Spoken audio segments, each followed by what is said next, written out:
ସାପ ଟିକେ ଖାଇ ବସିଥିଲି ଆଉ ଦେଇ ଆଇଲେ ବାହାରକୁ ଆଉ ଦେଖିଲେ କହିଲେ ଆଉ କି ସାପ ଗୋଟେ ଆସିଲେ ଦେଖିବୁ ଆଚ୍ଛା ଆଉ ମୁଁ ଦେଖିଲା ବେଳକୁ ସେଇ ଇଟା ଭିତରେ ମୁଣ୍ଡ ଗଳେଇ ଥିଲା ଆଚ୍ଛା ତା ଲାଞ୍ଜ ପଟା ଆଉ ଥିଲା ବାହାର ଗୋଟେ ଥିଲା ଆଉ ତାକୁ ମୁଁ ଉଠେଇକି ଆଣି କାନ୍ଧରେ ପକେଇଥିଲି ଆଉ ତମକୁ ଭୟ ଲାଗିଲାନି?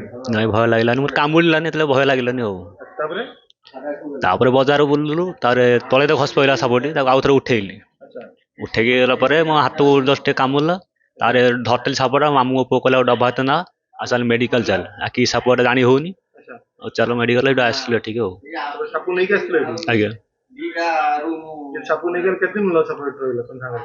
ରହିଲା ଗୋଟେ ଦିନ ବି ରହିନି କେତେ 8-10 ଘଣ୍ଟା ଭଳିଆ ରହିଛି ତମେ ମେଡିକାଲ କେତେବେଳେ ଆସିଥିଲ?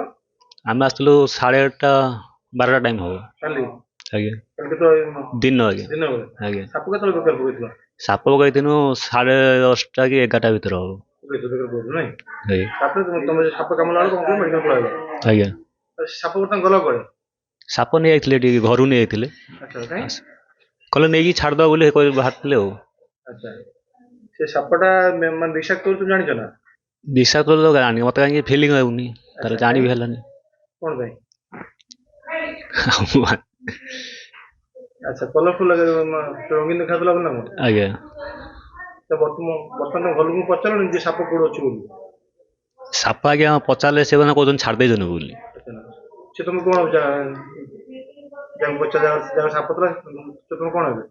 ସିଏ ଆସିଲେ ମାମୁଁ ପୁଅ ମାମୁଁ ନାଇଁ ସାପ ସହିତ ତମେ ଥିଲ ମେଡିକାଲରେ ଆଜ୍ଞା କେତେ ଘଣ୍ଟା ରହିଲ?